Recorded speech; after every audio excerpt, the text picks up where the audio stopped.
नमस्कार। आपका अखबार के संग में आपका स्वागत है। मैं हूं प्रदीप सिंह। भारतीय जनता पार्टी के अंदरूनी खेमे में आजकल एक बात की बड़ी चर्चा हो रही है कि भारतीय जनता पार्टी में बाहरी लोगों की भरमार हो रही है और लोग जोड़ जोड़ कर जो है संख्या जोड़कर बता रहे हैं कि कितने परसेंट आ गए हैं।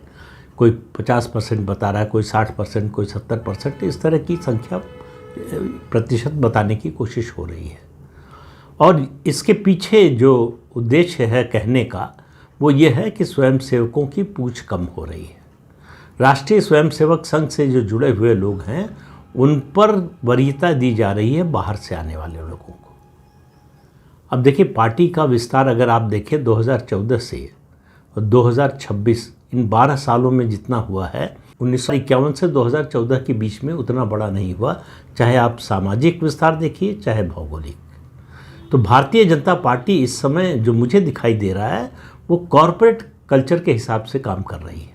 3 स्टेप होते हैं, एक्विजिशन, मर्जर, उसके बाद टेक ओवर। तो पहले 2 स्टेप तो भारतीय जनता पार्टी ने पार कर लिए हैं या कहें वहाँ पहुँच गई है।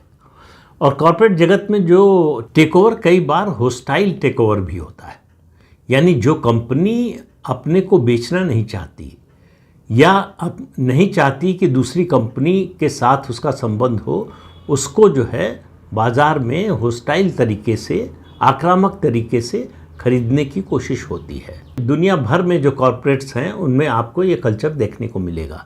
भारतीय जनता पार्टी उसी रास्ते पर चल रही है। इस समय आप देखिए कि राज्यसभा में भारतीय जनता पार्टी का पूर्ण बहुमत हो चुका है और एनडीए 2/3 बहुमत के करीब पहुंच गई है। लोकसभा में केवल 240 सीटें हैं, लेकिन वहाँ भी जो है भारतीय जनता पार्टी की तो नहीं, लेकिन एनडीए की संख्या लगातार, या समर्थकों की संख्या, समर्थक सांसदों की संख्या लगातार बढ़ रही है और बढ़ाने का प्रयास हो रहा है। लेकिन पहले इस बात पर चर्चा कर लें कि क्या भारतीय जनता पार्टी का बाहरीकरण हो रहा है या कॉरपोरेटाइजेशन हो रहा है। बाहरी लोग ज़्यादा आ रहे हैं। सवाल यह है कि कॉर्पोरेट जगत की भी बात करें तो एक्विजिशन या मर्जर क्यों होता है? कंपनी को बढ़ाने के लिए। राजनीति में ये मेरा मानना है कि नया प्रयोग है। उसका कारण है कि कांग्रेस पार्टी आज़ादी के पहले से वर्चस्व वाली पार्टी थी, सबसे बड़ी पार्टी थी, आज़ादी के बाद भी बड़ी पार्टी रही। उसको इस तरह के एक्विजिशन की ज़रूरत या मर्जर की ज़रूरत नहीं पड़ी, फिर भी उसने किया। उसने छोटे पैमाने पर किया क्योंकि वो एक राष्ट्रीय पार्टी थी जिसकी पैन इंडिया पहुंच थी और प्रेजेंस थी। भारतीय जनता पार्टी को वहां पहुंचना है तो उसके 2 तरीके होते हैं, चाहे वो कोई संगठन हो, चाहे वो कोई कंपनी हो या राजनीतिक दल हो। एक तरीका होता है ऑर्गेनिक तरीका कि आप कार्यकर्ता तैयार करें, संगठन तैयार करें और धीरे धीरे बढ़ते रहें। दूसरा तरीका होता है इनऑर्गेनिक। इसमें आता है ये एक्विजिशन और मर्जर। टेक ओवर आखिरी स्टेज है। भारतीय जनता पार्टी अभी वहाँ नहीं पहुँची है।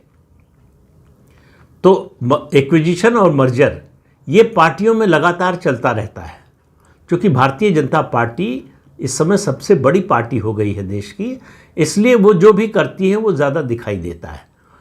और ख़ास तौर से 2014 के बाद जो हो रहा है वो बहुत ज़्यादा दिखाई देता है। लेकिन जो लोग शिकायत करते हैं उनका ध्यान कुछ तथ्यों की ओर दिलाना चाहता हूँ। टुकड़ों में ये बातें शायद पहले भी हो चुकी हों, लेकिन एक साथ नहीं हुई है। राष्ट्रीय स्वयंसेवक संघ की स्थापना हुई 1925 में, विजयदशमी के दिन। भारतीय जनसंघ की स्थापना हुई 21 अक्टूबर 1951 को, यानी राष्ट्रीय स्वयंसेवक संघ के बनने के 26 साल बाद। 26 साल बाद जब पहली बार राष्ट्रीय स्वयंसेवक संघ अपना राजनीतिक दल बना रहा था तो उसके संस्थापक अध्यक्ष के लिए किसको चुना? डॉक्टर श्यामा प्रसाद मुखर्जी को। डॉक्टर श्यामा प्रसाद मुखर्जी स्वयंसेवक नहीं थे, वो हिंदू महासभा के अध्यक्ष रह चुके थे। तो संस्थापक अध्यक्ष स्वयंसेवक नहीं बना, यानी 26 साल में संघ ऐसा कोई व्यक्ति नहीं तैयार कर पाया, ऐसे व्यक्ति को अपने साथ नहीं जोड़ पाया जो उसके राजनीतिक दल का संस्थापक अध्यक्ष बने। उसके बाद आप देखिए, पहली बार भारतीय जनता पार्टी का किसी राज्य में मुख्यमंत्री बना तो 1977 में 3 राज्यों में, राजस्थान, हिमाचल प्रदेश और मध्य प्रदेश। राजस्थान में बने भैरव सिंह शेखावत, हिमाचल में बने शांताराम और मध्य प्रदेश में बने वीरेंद्र सकलेचा। इनमें से भैरव सिंह शेखावत कभी स्वयंसेवक नहीं रहे।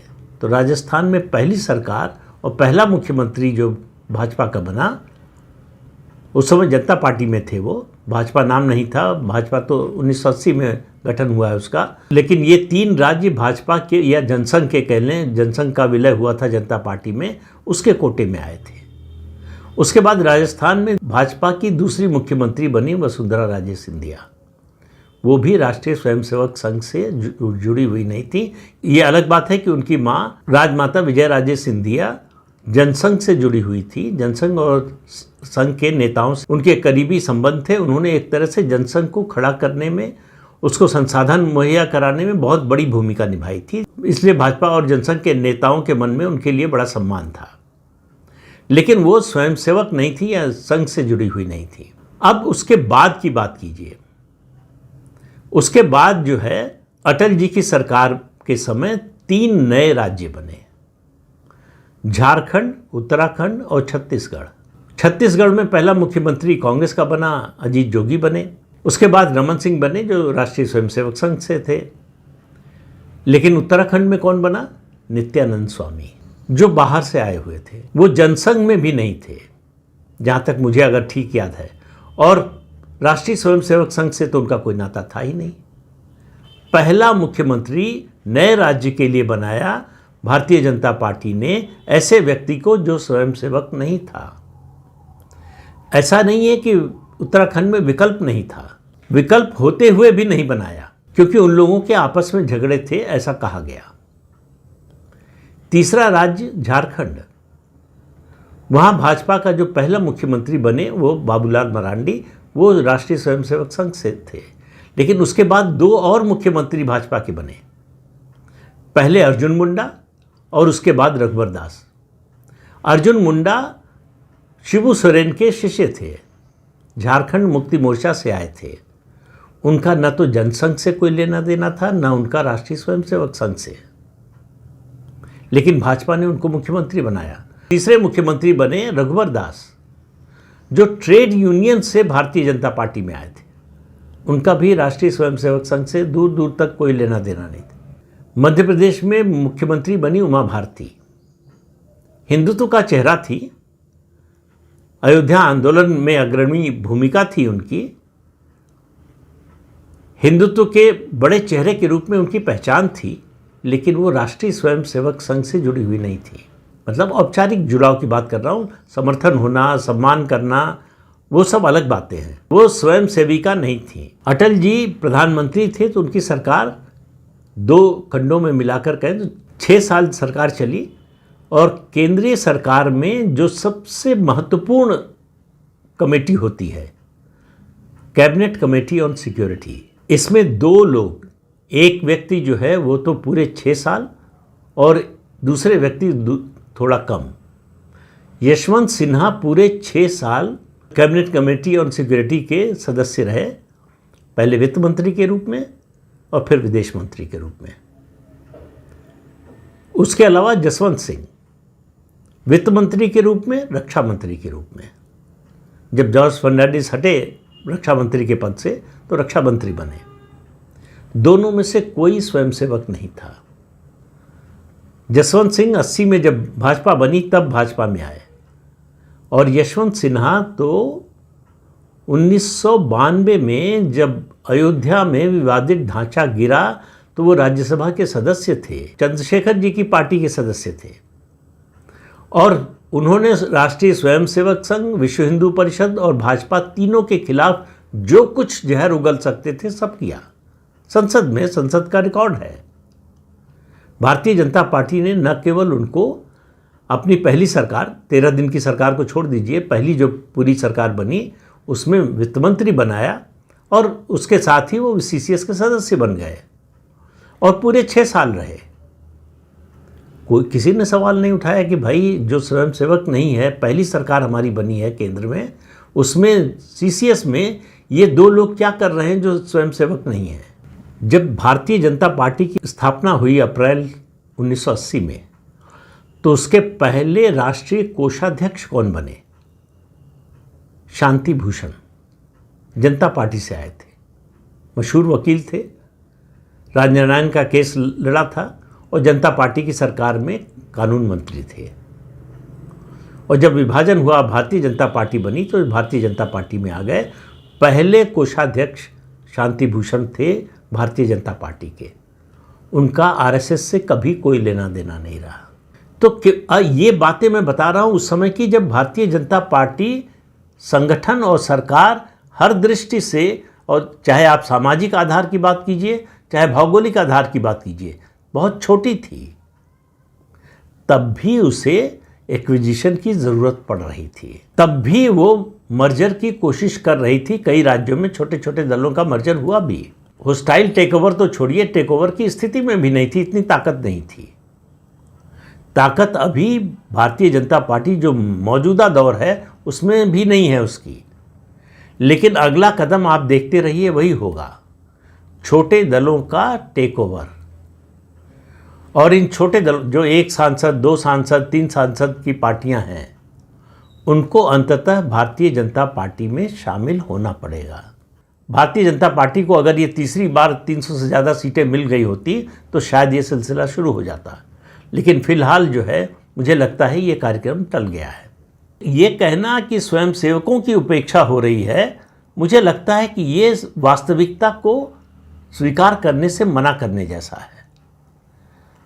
चुनाव इस बात में है, पार्टी को ऑर्गेनिक तरीके से बढ़ाना है या इनऑर्गेनिक तरीकों का भी इस्तेमाल करना है। ऑर्गेनिक तरीके से बढ़ाना है तो आपको कई दशक इंतजार करना पड़ेगा। इनऑर्गेनिक तरीके से बढ़ाना है तो ये काम जल्दी होगा, तो ये प्रोजेक्ट जल्दी पूरा होगा। इसलिए आप देखिए, जो लोग बाहर से आए हैं, अगर वो पार्टी के अनुकूल हैं और सबसे बड़ी बात पार्टी की विचारधारा के प्रति अनुकूलता दिखाते हैं, तो उनको लेने में पार्टी कोई संकोच नहीं कर रही है। सिर्फ इसलिए कि वो इस समय आ रहे हैं, ये कहना कि बाहरी लोगों को भरा जा रहा। आप बताइए कि इतने राज्यों में भाजपा की सरकार पहले कब थी? लगातार 3 बार केंद्र में भाजपा ने सरकार इससे पहले कब बनाई थी? तो उसे जरूरत ही नहीं थी। जरूरत नहीं थी तो इसलिए जहां जब जरूरत थी तब लिया गया, नहीं जरूरत थी तो नहीं लिया गया। आज भी अगर भाजपा की सरकार 2 या 3 राज्यों में होती तो शायद ये जो बाहर से आए लोग मुख्यमंत्री बने हैं, 3 मुख्यमंत्री हो गए हैं अब, एक शुभेंदु अधिकारी हैं, हिमंत बिस्वा शर्मा पहले से हैं, और अब जो है बिहार में मुख्यमंत्री बने हैं सम्राट चौधरी। और आप इंतज़ार करते रहिए कि अगर पंजाब में भाजपा की सरकार बनी तो इस बात की संभावना बहुत ज़्यादा है कि कोई गैर भाजपाई या कम से कम गैर संघी ही मुख्यमंत्री बनेगा। जब पार्टी का विस्तार हो रहा है उस समय ऐसे सवाल उठाना, दरअसल ये कुछ लोगों का फ्रस्ट्रेशन है, जिन्हें लग रहा है कि पार्टी की जो शुद्धता है उसमें कमी आ रही है। 24 कैरेट सोने के गहने नहीं बनते, उसमें कुछ मिलावट करनी पड़ती है गहना बनाने के लिए, आभूषण बनाने के लिए। राजनीतिक दलों और संगठनों के साथ भी ऐसा होता है।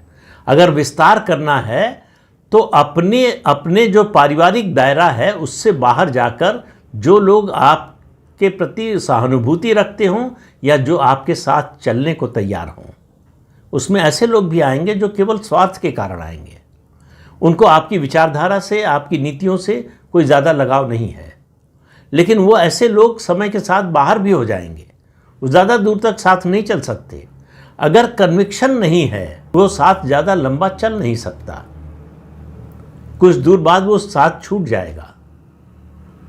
तो इसलिए ये रोना पीटना कि भाजपा का बाहरीकरण हो रहा है, बाहरी लोग ज़्यादा हो रहे हैं, भाजपा का विस्तार कितना हो रहा है, इस संदर्भ में आप देखेंगे तब आपको लगेगा कि ये संख्या बहुत छोटी है। अब इसके आधार पर जरा आप अपनी गणना करके देखिए कि कितने बाहर के लोग आए हैं। तो इस अंक में इतना ही, अगले अंक में फिर मिलेंगे किसी नए मुद्दे के साथ। तब तक के लिए अनुमति दीजिए। नमस्कार।